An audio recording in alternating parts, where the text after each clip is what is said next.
Sports conversation the way it ought to be. This is Jeff Allen Sports Talk. On this episode, we will dive into an amazing technology, a multifunctional sports flooring system called ASB Glassfloor. It is innovating and revolutionizing sports. And joining us on the show is Chris Thornton. He is the director of the Americas for ASB Glassfloor. Chris, thanks for joining us. Thanks for having me, Jeff. So before we dive into the operation and incredible technology that you have here in Orlando, give me an overview description in layman's terms on what the glass floor is. Right. So it's essentially what the name says. It's a floor made of glass, right? So underneath the glass, there's a layer of LEDs. The LEDs emit light through the glass, so you can make the floor look like anything you want, whether it's cool graphics, cool animations, you want to make it look like a wood court, you want to design some cool different courts. Whatever we design on the computer, that goes through the LED, and that's what shows up through the glass. And then underneath the LEDs are a spring action metal system. That when you step on the floor, you're actually walking on glass, but that glass is got a vibration or a bounce to it. It's got a softness to it. So it's made up of three components: metal, LED, and glass. And I know I got tons of questions about the capabilities, but I'm sure there's a great backstory on how this came about. When and how was this conceived? So ASB Glassfloor was a company that started in 1965. It's a company that's based right outside of Munich in Germany, in Bavaria.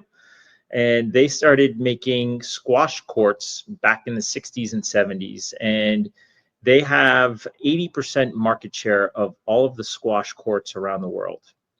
And in that time, they started to innovate. And at the time, they were still designing and making all the courts out of wood and out of sheetrock and paint, all of the old materials.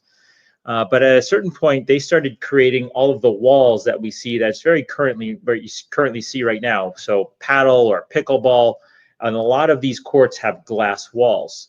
So ASB Glassfloor was one of the first companies ever to innovate and invent a way to have the glass as part of the walls that the balls bounce off.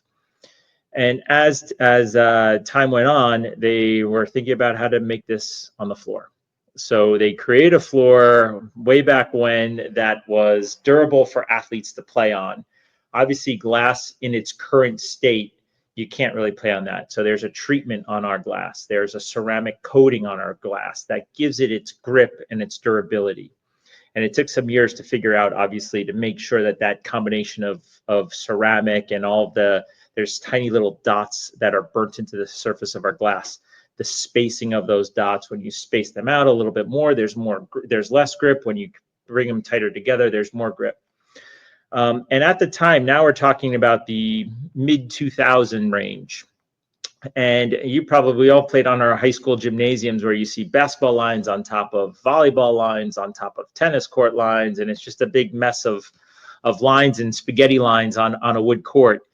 And some of the first innovations that they had done, so they had already created that glass floor, but then they started putting the lines underneath the glass. And so if you wanted to bring up a basketball court, you just press the button and the basketball lines appear. If you want that to be a volleyball court, you press another button and your volleyball court lines appear. So there's never lines on top of lines. So that product we still have to this day. It's called our multi-sport line. Same glass finish, but only the lines are LED. And then as the LED technology became less and less expensive, we created a way to put a fully integrated LED panels underneath the glass. And that's what you're seeing today on social media. And I'm sitting in our Orlando location, and that's what the NBA players have been playing on, is what we call LumaFlex. It's end-to-end LED screens underneath the glass.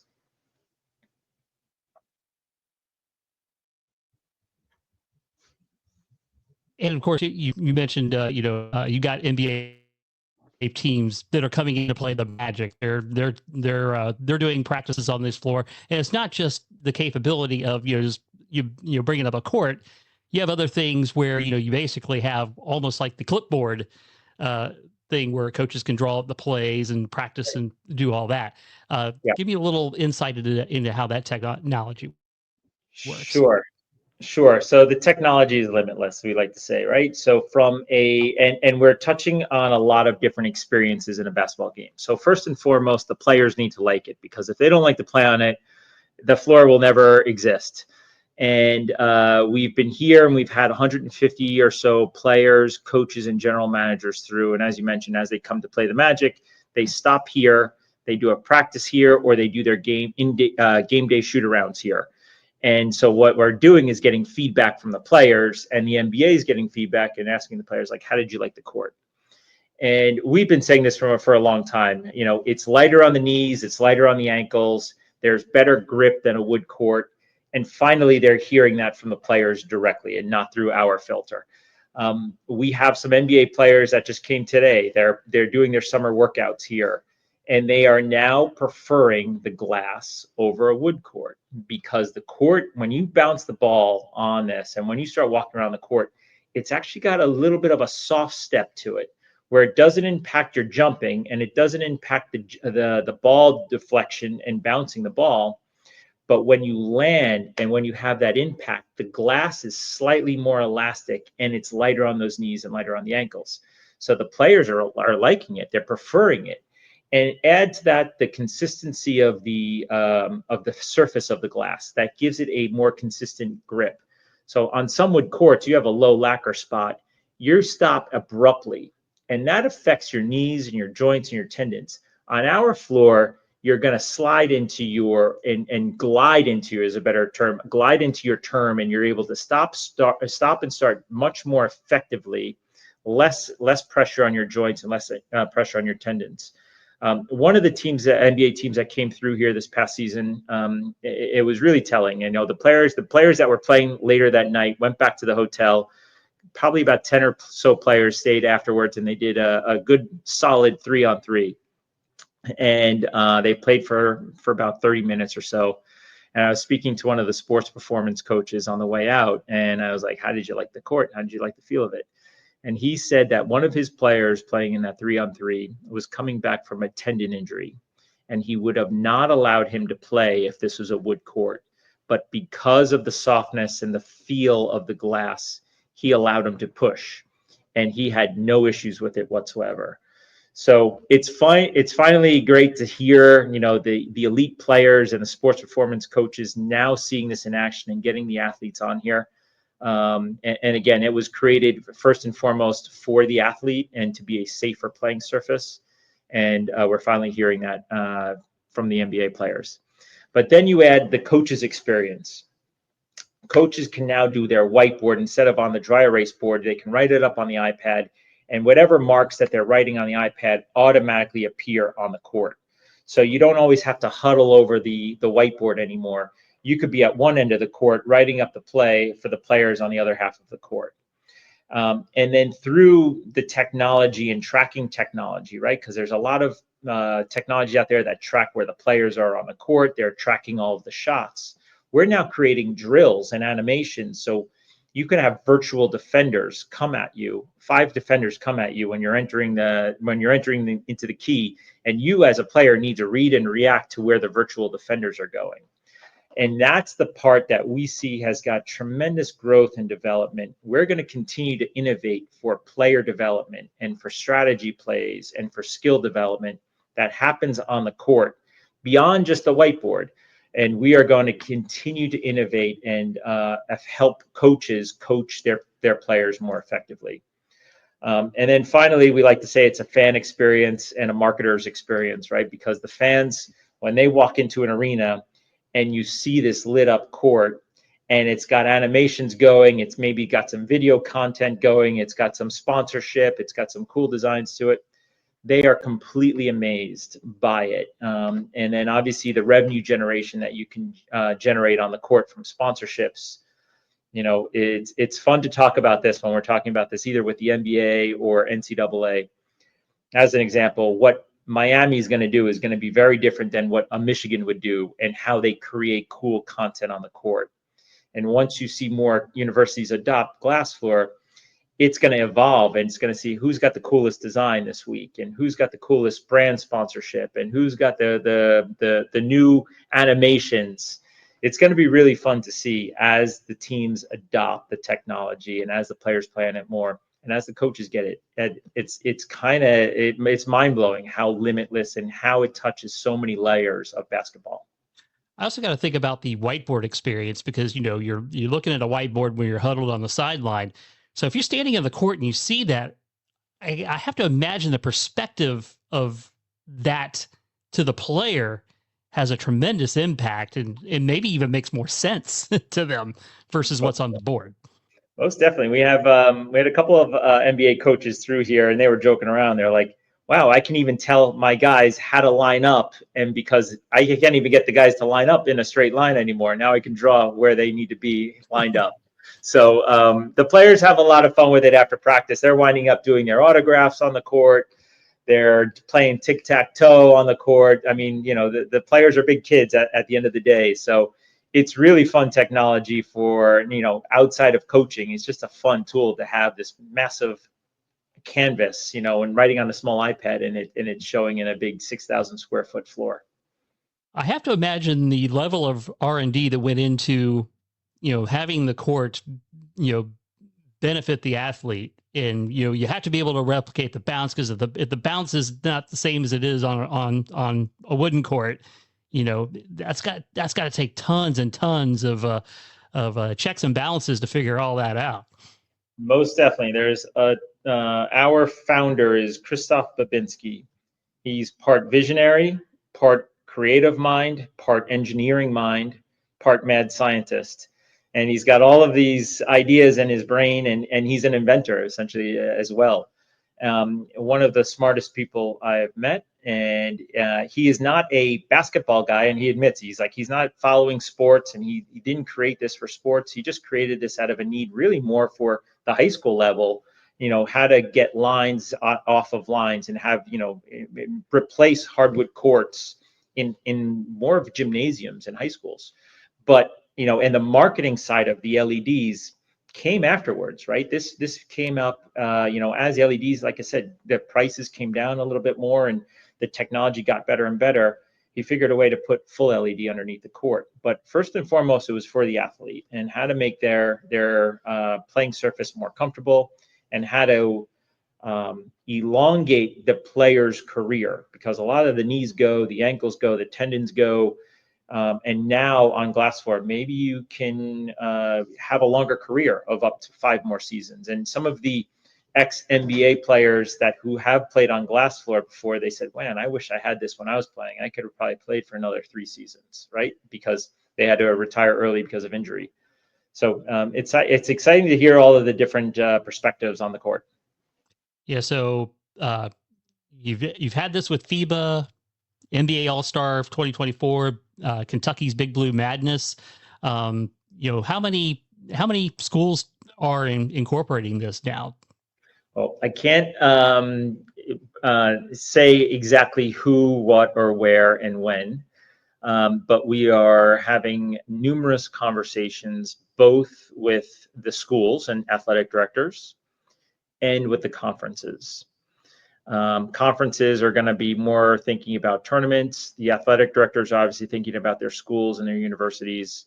And then you add to that the NBA level, right? Where are they going to first launch this? So I can't predict where or when. I can just say that there are a lot of plates that are spinning in the air right now, and you will see ASB Glassfloor within the next season or two come to hopefully your local school, whichever school that may, or team that you're following. And of course, it can be changed to a volleyball court. Of course, you don't have to worry about the ball bounce on a volleyball court, but you got a lot of players diving and things like that. So how is that? Does it have better give for players hitting the ground? It's a great question, Jeff. And we just literally had a couple of pro volleyball players here this week. They've been already through, earlier on through like around February, March timeframe. But obviously, a lot of the pro women volleyball leagues out there and the universities are obviously very interested in this as well. And women's volleyball is wildly exciting to watch. Yes. And their biggest concern is about diving on the floor. Right? When you're landing on the glass, how's that going to feel? So obviously we've thought about this, and this is nothing new. When you're landing on the glass, because of those small dots that are raised in the glass, when you land on it, if you land on wood, you're going to get the burn, right? You're going to land, you're going to screech across it, but our dots are raised. And so your skin never touches the flat surface. So you're not going to have those burn marks when you're running or sliding against the floor. You're not going to get what they call the strawberries on the hand. And we had a bunch of pro volleyball players really testing out the court yesterday, and they slide across the court, but they're not getting any of the bruising or the, like I said earlier, the strawberries or any of the burns that they usually would get on a wood floor or even on the Terraflex, which is more of what volleyball players use. So they enjoy it a lot, and they're going to see the same benefits of the revenue generation and the softness of the floor when they're landing on from a jump. Then you add to this, obviously having the different sports and being in Orlando really has been awesome, because we have so many sports that are coming through Orlando and so many sports commissioners coming through Orlando. The NFL or football teams from the NCAA have also been through, and mostly because not we're gonna ever replace turf, but the strategy and walking through your plays, your offensive plays, your defensive plays, the same way that the basketball coaches are now doing all of their play strategy on ASB Glassfloor, the football coach is saying, hey, I can use this too. Can I get my players out of the classroom and bring them onto the floor, make it look like a turf, make it look like a football field, and walk them through the different plays?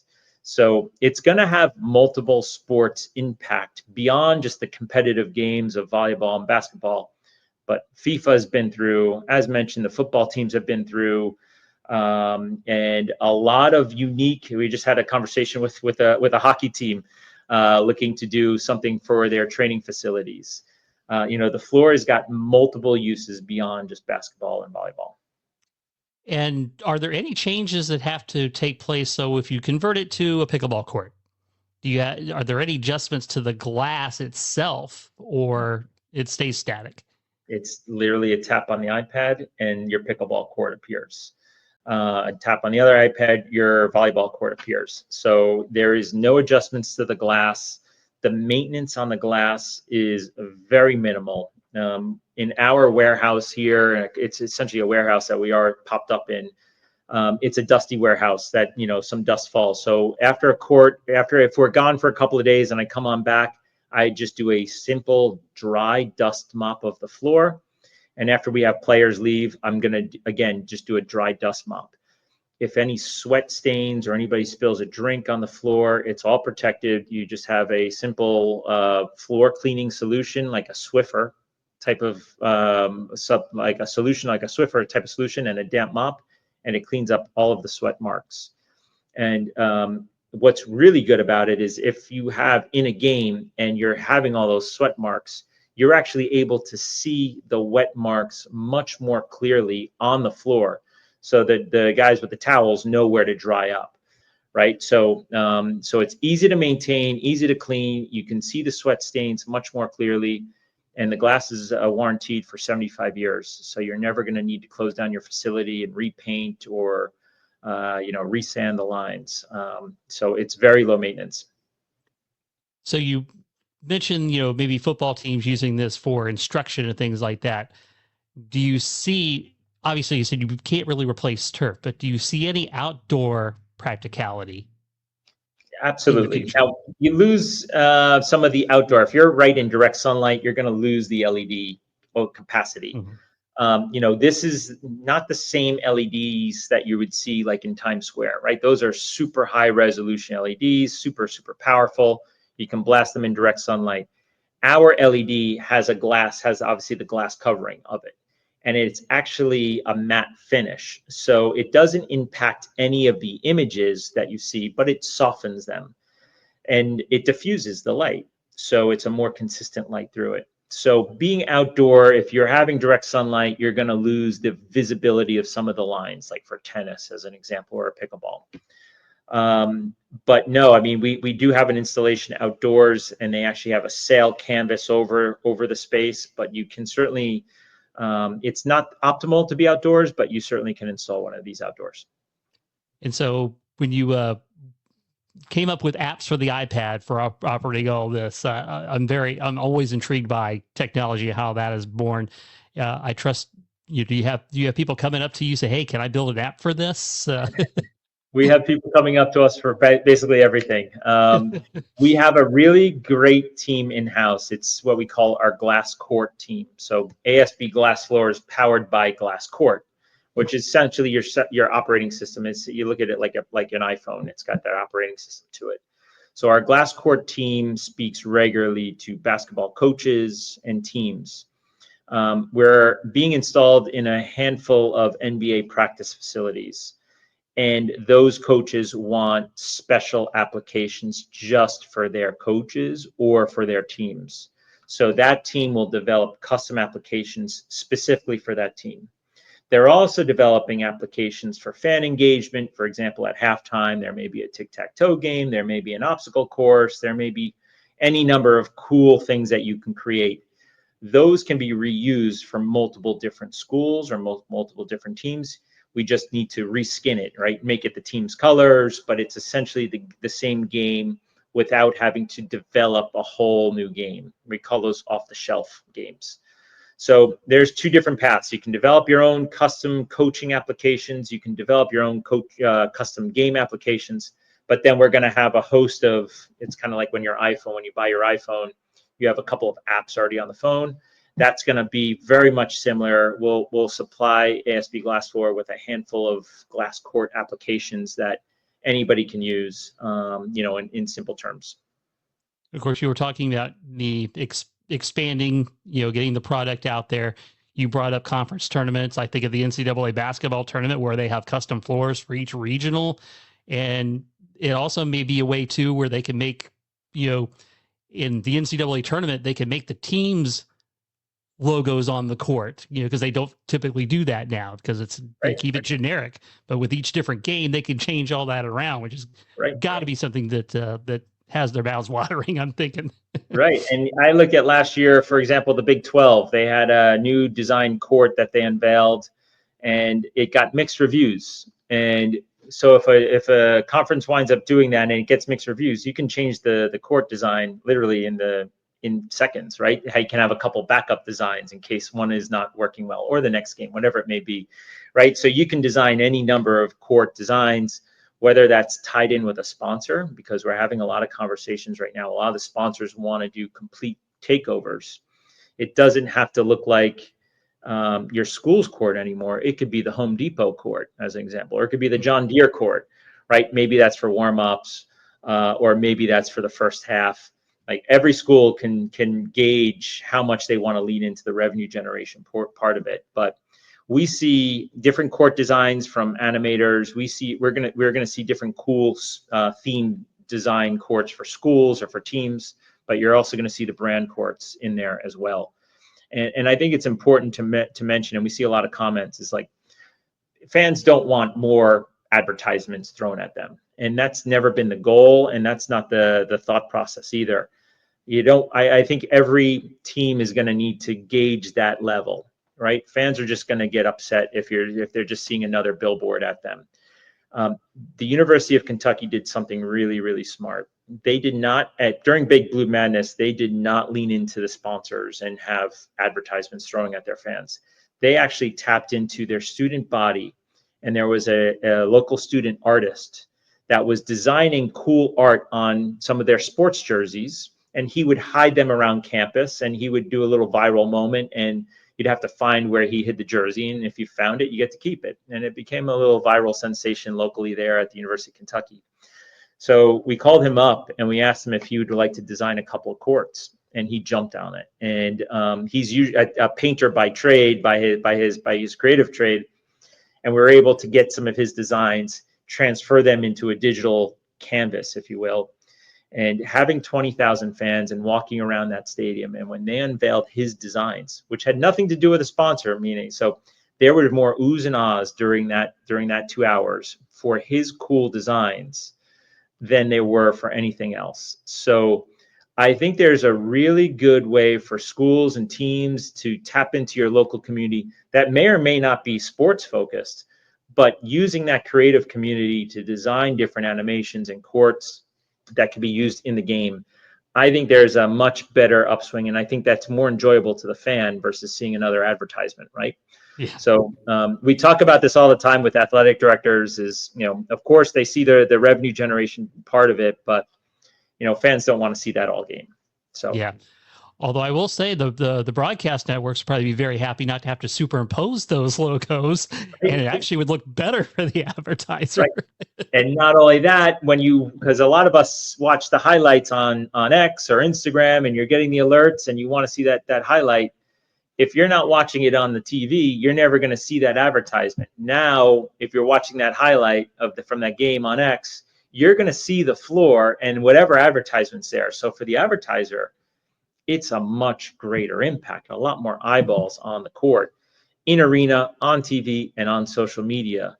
So I think it's something really to look at from an advertiser standpoint. The valuations of the sponsorships are going to go much higher because you're going to have a more consistent eyeball, you know, however the fans are seeing the games. Like I said, through social media, on live TV, or wherever, you're going to be able to now see that advertisement. Of course, I would, obviously you've done a great job describing all of this, but I would also encourage folks, Jamie Say from Channel 6, who's a friend of this program, did a lengthy feature on you guys for their Saturday evening show. If you want to get visuals of all this, I would encourage folks to go to their website and check that out. Chris, where can folks follow what you guys are doing on social media and whatnot? Great. Yeah. ASB Glassfloor on Instagram. You can also go to our website, asbglassfloor.com. You can submit any questions or inquiries there. We are open for conversations and meetings and private demonstrations here in Orlando. If you're a sports executive, coach, anybody that has any ties to the sport and want to learn a little bit more about the court, please reach out to us on our website. We read every email and inquiry. So reach out to us there. Are you open for pickleball competitions? We have many pickleballers through here, and we get a lot of requests for, the average Wednesday night pickleball pickup game, right? That we're not a public facility in terms of that, but if you want to try out the court and you're a pro pickleballer, come on in. We're happy to have you over. That's outstanding. Chris Thornton, thank you so much. I really appreciate the time and the education. Of course. Thanks, Jeff. Anytime. Appreciate it.